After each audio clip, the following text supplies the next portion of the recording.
Ennem kui ma hakkan rääkima sellest, et kui viielised või neljalised või kolmelised me oleme, kõigepealt suured tänud kõigepealt Mihklile, ma arvan, et oleme täna suutnud siia organiseerida täiesti suurepärase konverentsi ja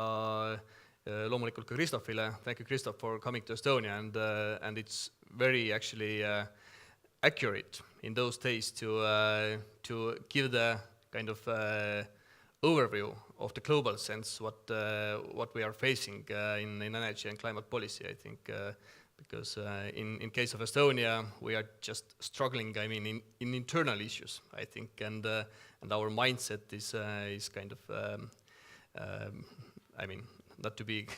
bad in words, but some kind of like hillbillies mindset in a way that in that respect, I think what we definitely need is to understand that where is the energy transformation and what are the key issues what we have to face. Ma lähen nüüd eesti keelele üle taaskord, et teha siis ettekanne eesti keeles ja noh, tegelikult ka mulle tundub, et võib-olla meil ongi energeetikakonverents liiga palju sellised, kus esinen siis mina või mõni energeetik, eks ju, majandusministeeriumist, räägime oma energiamajanduse arengukavast, mis küll mulle tundub, et on väga selline hea arengukava saanud, loodame, et parlament kannab oma siis heakskiidu sellele ja valitsus uus saab selle vastu võtta. Aga kindlasti me oleme tegelikult hästi tugevalt jälginud, et mida siis tõepoolest nii Maailma Energeetikanõukogu kui ka teised rahvusvahelised organisatsioonid meist arvavad ja kuhu me tegelikult peaksime selle teraviku suunama.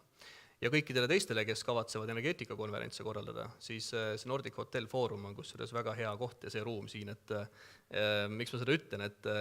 võt siia ruumi on millegipärast viimase aasta poole teise jooksul õnnestunud erinevatel korraldajatel kutsuda väga palju häid esinejaid, nii et tänane tõestab seda veel kord. Aga nüüd sellest, et kas me oleme siis viielised ja tegin natukene kopeerimist, võtsin siis viimasest 2016. aasta VEC-i raportist välja selle Eesti osa sealt ja seesama pilt, mida juba Christoph siin ka näitas, et kuidas meil siis läheb. Ja noh, ega tegelikult tõenäoliselt kõikidele Eesti kuulajatele ei ole see võib-olla ülemäära suur imestus, et võib-olla jah, kui vaadata seda viimast 25 aastat, eks ju, mis meil taasiseseisvumist on olnud, et siis kindlasti selline, noh, ütleme, väga tugev aur on kindlasti meie poole pealt läinud energiajulgeolekule või sellise heas mõttes varustuskindluse kindlustamisele. Noh, kindlasti on meil ka väga hea, eks ju, taust selle jaoks läbi selle, et meil on enda elektrijaamad olemas, meil on enda kohalik kütus olemas. Ja kindlasti on see kaasa aidanud ka sellise siis, noh, ma ei tea, energia kättesaadavuse või energia hinna normaalsena hoidmisele. Aga tõepoolest, et kui nüüd proovida nagu hinnata seda, et kas meie energiapoliitika on olnud ka keskkonna mõttes või ütleme siis kliima ja keskkonnapoliitika mõttes adekvaatne, siis noh, ma ei taha öelda, et ei ole olnud. Ma üritan järgmistel slaididel ka tõestada, et me ikkagi oleme väga sellist keskkonnausku Eestis. Aga tõenäoliselt, mis on kindlasti väljakutse, on see, et me peaksime aru saama, et kus kohas see meie võit, juhul kui me panustaksime rohkem ka keskkonnapoliitikasse, oma energiapoliitikas, et kus kohas see võit tegelikult võiks meie jaoks olla ja kas ta rikub ära nende selle siis kolmnurga teiste haarade ulatuse, nii et noh, see on tegelikult see küsimus, mida me Eestis peame kindlasti vaatama. Ja noh, üks hea pool kindlasti, mida saab siit laava pealt öelda ja oma eelkäija Einari Kiseri kohta ütelda, et ega tegelikult Eesti energiapoliitikas sellist head tasakaalu nende kolme näitaja vahel, eks ju, energia hind, varustuskindlus ja keskkonnahoid on otsitud juba meil siin, noh, ma ei tea, 15 aastat vähemalt, nii et otseselt ei ole siin võib-olla midagi uut meie jaoks, aga kindlasti selline väline vaade Maailma Energeetikanõukogu poolt on hea teada ja saada aru, et kus kohas me tegelikult peaksime siis enim panustama. ja võib-olla teine väline vaade, alati on iseenda jaoks adekvaatset pilti luua hea siis, kui sa üritad aru saada, et kuidas tegelikult maailm sind näeb, on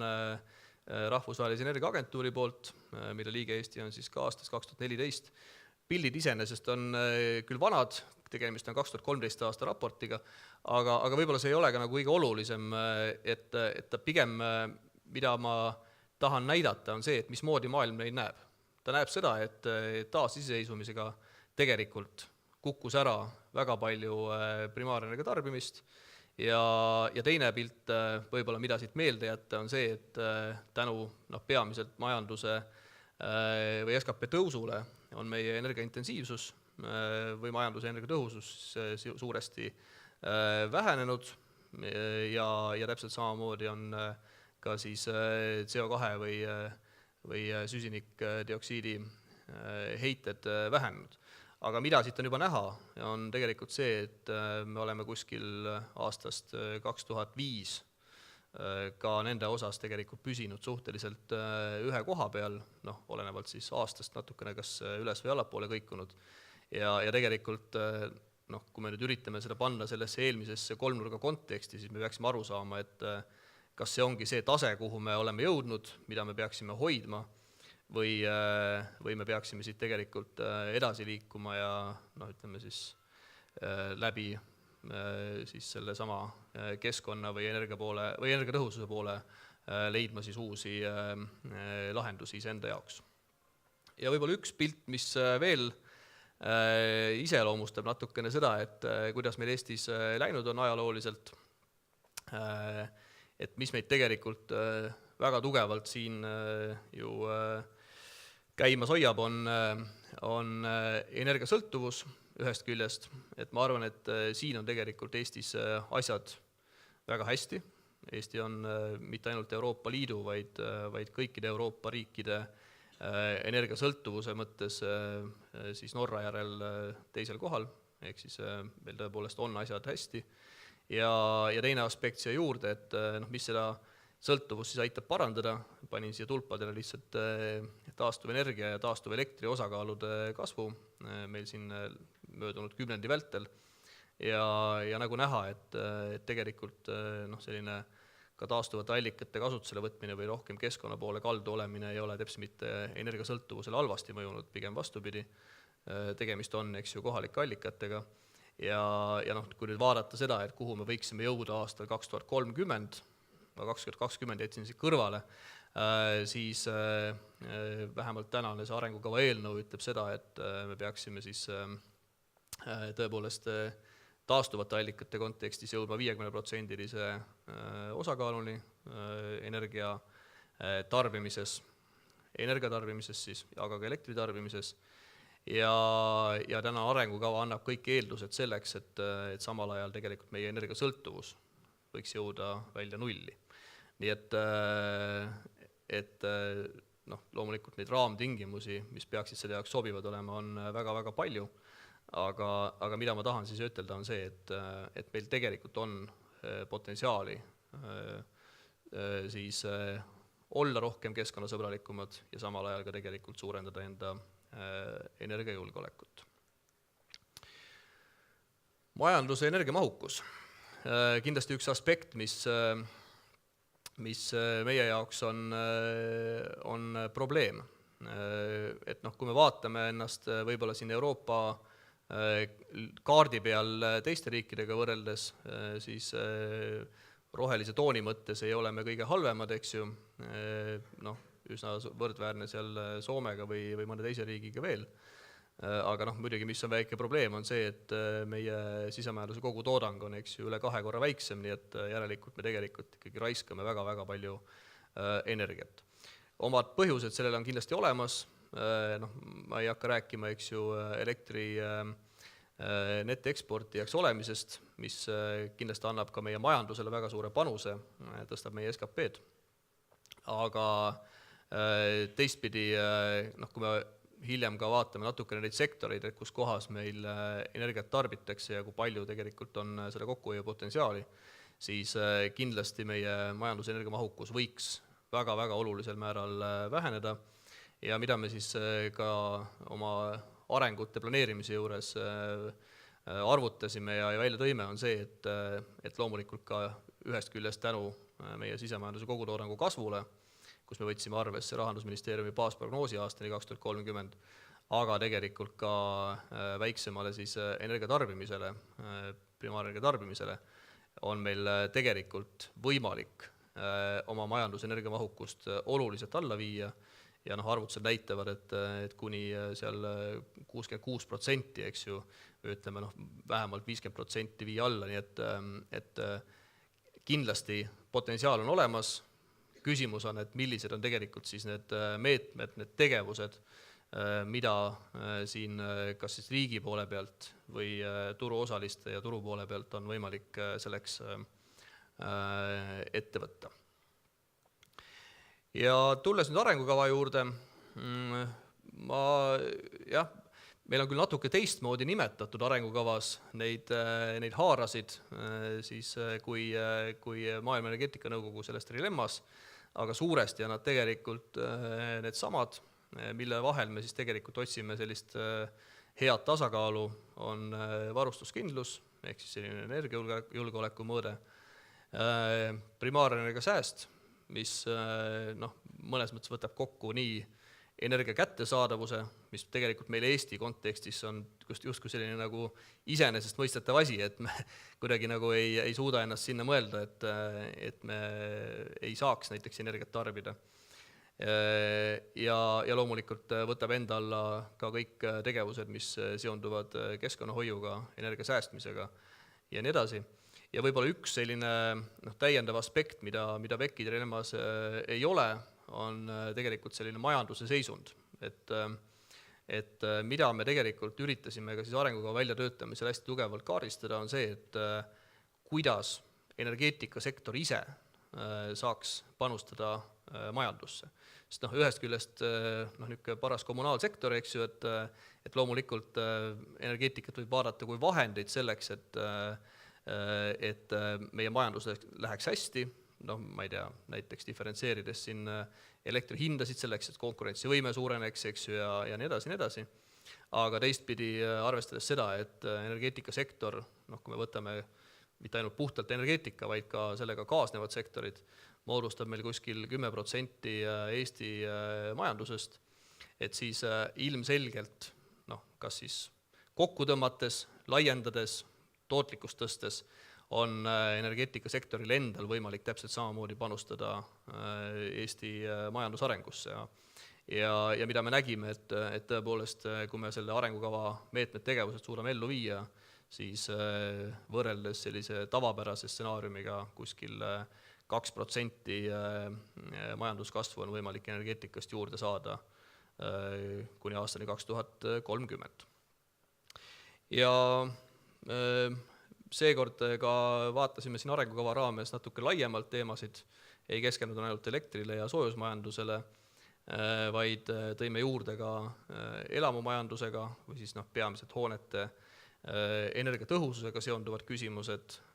Täpselt samamoodi ei ole varasemalt käsitletud transpordiga sektoriga seonduvaid teemasid,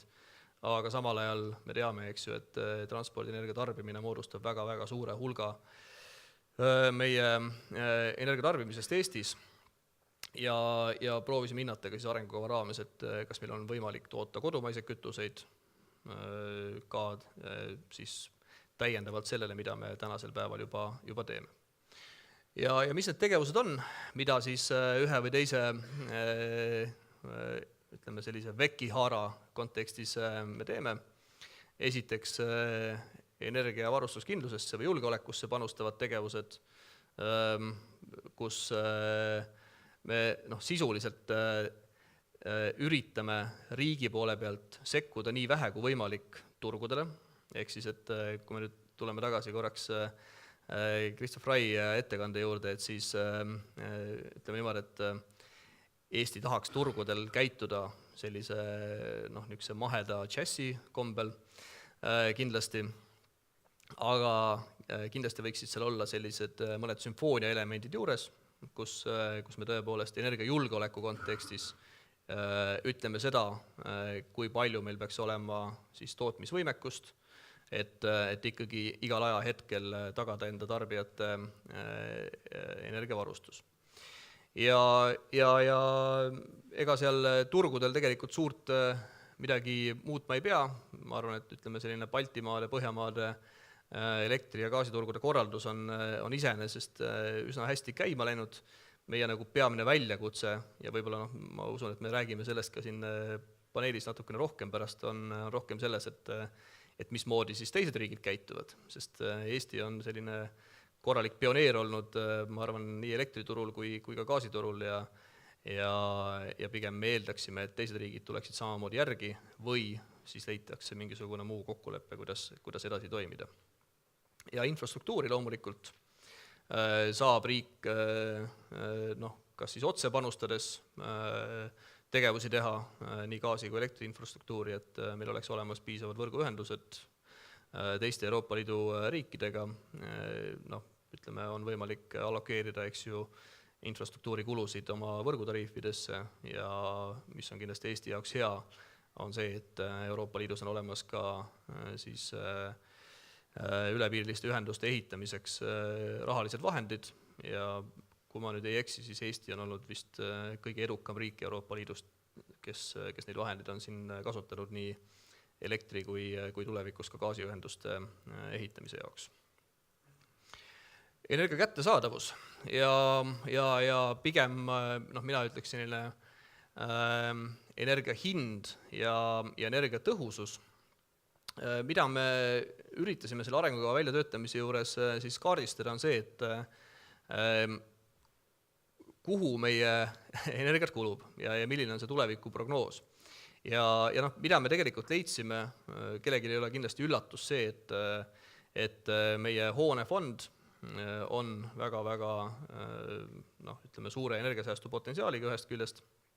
ja ütleme niimoodi, et kõik tegevused, mis praegusel hetkel on juba tegemisel, hoonete renoveerimine, peamiselt siis kortermajad, on väga mõistlik tegevus, aga mis on probleem, on see, et meil on natukene vahendeid sinna vähe. Ja ütleme jätkates sellise vahendite hulgaga, nagu meil täna kasutada on, me suudame aastaks 2030 ära renoveerida ainult kuskil neljandiku siis sellest korterifondist või elamufondist, mis tegelikult oleks tarvis ära renoveerida. Nii et mida me kindlasti üritame ka siin selgitada riigieelarve kokkupanijatele on see, et tegelikult me peaksime sinna leidma vahendeid oluliselt rohkem juurde ja riigi poole pealt väga tugevalt sekkuma just energiatõhususe saavutamisse hoonete energiavarustuses. Ja teine aspekt on loomulikult transpordisektor. Me iga-aastaselt, ma ei tea, viime Eestist välja siin märkimisväärse hulga raha, 700 miljonit eurot, lihtsalt selle eest, et me ostame ja impordime endale transpordikütuseid. Ja mida see tegelikult endaga kaasa toob, on mitte ainult väliskaubandusbilansi nõrgenemine, vaid tegelikkuses ka see, et seesama autode energiatarbimine kasvab ja meil lähevad kõik võimalikud muud näitajad paigast ära, majandusenergia mahukuse ja kõige muu osas. Nii et ütleme, kõik tegevused, mis suunaksid transpordi energiatarbimist väiksemaks, on vähemalt majandusministeeriumi poole pealt küll väga oodatud. Praegu pannakse uut koalitsioonilepingut kokku, näeb, kas jätkatakse sama trendi, nagu on aktsiisi maksude poliitika praegusel hetkel või tullakse mingisugust uute asjadega välja. Aga kindlasti transpordi energiatõhusus on, ma arvan, see temaatika, millega lähema 10 aasta jooksul tuleb väga-väga tugevalt Eestis tegeleda. Ja kolmas haar, keskkonnaalane jätkusuutlikkus. Nagu ma ütlesin, Eestis senimaani võib-olla riiklik energiapoliitika ei ole olnud ülemäära sinna poole kaldu ja seda näitab ka väga ilmekalt siis VEC-i dilemma, ja selles valguses, mida me täna tegelikult näeme, on see, et kindlasti Eesti ei ole ise see, kes väga tugevalt suudaks panustada sellisesse globaalsesse tehnoloogia ülekandmisesse või technological transferisse, et me peame ikkagi nagu vaatama seda, mis need võimalused on ja läbi siis tehnoloogia siirde Eestisse neid võimalusi ära kasutama. Aga mis on kindlasti Eesti nagu edu, on see, et me saame ära kasutada need võimalused, mis meil siin kohapeal juba praegusel hetkel olemas on. Kas või see sama, et meil on 70% soojusvarustusest läbi kaugküttevõrkude. Seal siis riigipoolsete meetmetega taastuvate kütuste kasutamine, biomassi eeliskasutamine annab meile väga suure panuse kohalike kütuste kasutamiseks, taaskord vähendame importi, viime riigist raha vähem välja ja loomulikult ka taastuv elektri tootmine, et mida me tegelikult näeme igapäevaselt, päiksepaneelide hind tuleb alla, tuulikute hind tuleb alla, sama koostootmisjaamadega, puidu hind on 2 korda langenud võrreldes siin mõne aasta taguse tasemega, nii et kindlasti selline muutus sinna suunas, et ka taastuv elektri tehnoloogiad saavad olema turul täiesti konkurentsivõimelised, on silmaga näha, nii et selles valguses kindlasti võib öelda, et see uus arengukava on märkimisväärselt ambitsioonikam kui kõik varasemad energeetika arengukavad on olnud ja väga selgelt ka ütleb, et taastuvenergias, kasvuhoonegaaside vähendamises on Eesti tulevik ja ma siin üritasin ka slaidi peale panna, et mis need meie eesmärgid on. Sinised tulbad iseloomustavad siis 2014 aastat ja rohelised tulbad 2030 aasta eesmärk, et jah, tõepoolest, kui me täna liigume oma taastuvenergia osakaaluga energiabilansis kuskil, energiatarbimises, kuskil tasemel seal 26-27%,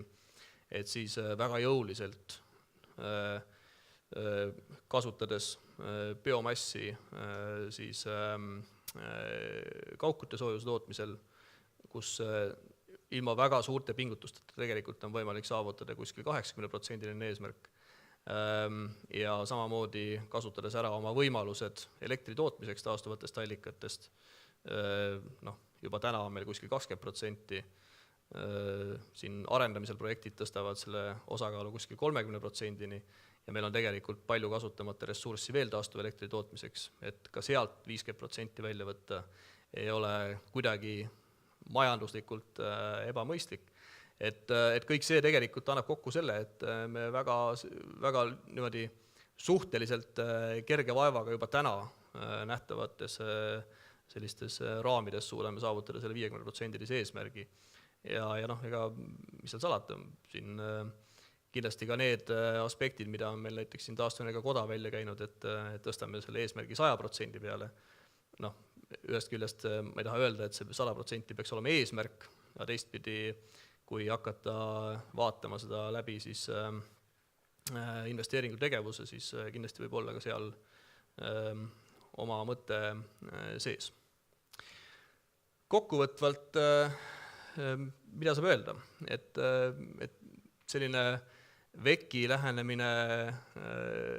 energiapoliitika indeksile ja Eesti energiapoliitika on oma olemuselt kindlasti üsna heas korrelatsioonis. See, et me keskkonna poole kaldu pole olnud, eks me seda teadsime ise ka, aga väga hea on saada, eks see teiselt poolt tagasi. Ja võib-olla üldises plaanis üteldagi seda, et kindlasti me tahaksime praegusel hetkel ka selle arengukavaga võtta selle ambitsiooni rohkem keskkonnahoiu poole ja tõepoolest mitte jääda maha sellisest globaalsest liikumisest sinna suunas, et tõepoolest need taastuvenergia tehnoloogiad võiks turule rohkem tulla. Aga mis kindlasti on meie jaoks väljakutse on see, ja see sama, mida Kristof Reiga ütles, et me tegelikult ei tea, et millist siis muusikat me parajasti siin mängime, et kas me liigume džässikursil või keevitame kitarridega, nii et see tegelikult on suuresti see küsimus ja tõenäoliselt Eesti siin oma eesistumise ajal järgmise aasta teisel poolaastal saab ka olla üks nendest, eks ju, kes hakkab siis välja töötama seda, et milline see Eesti või milline see Euroopa Liidu elektrituru disain saab olema ja tõenäoliselt hästi palju on sellest sõltub ka see, et missugused siis nii Euroopas kui võib-olla ka kaugemal need turgude arengud on, nii et huvitavad ajad ootavad meid ees. Täna kindlasti, ma ei tea, kõikides aspektides ennast lukku lüüa Eesti energiapoliitikas oleks rumalus, ma arvan, tuleks vähemalt siin paar aastat oodata, et kuhu me sammumas oleme ja siis teha väike korrektuur ja edasi liikuda. Aga mina tänan ja ma saan aru, et me siis jätkame paneelis.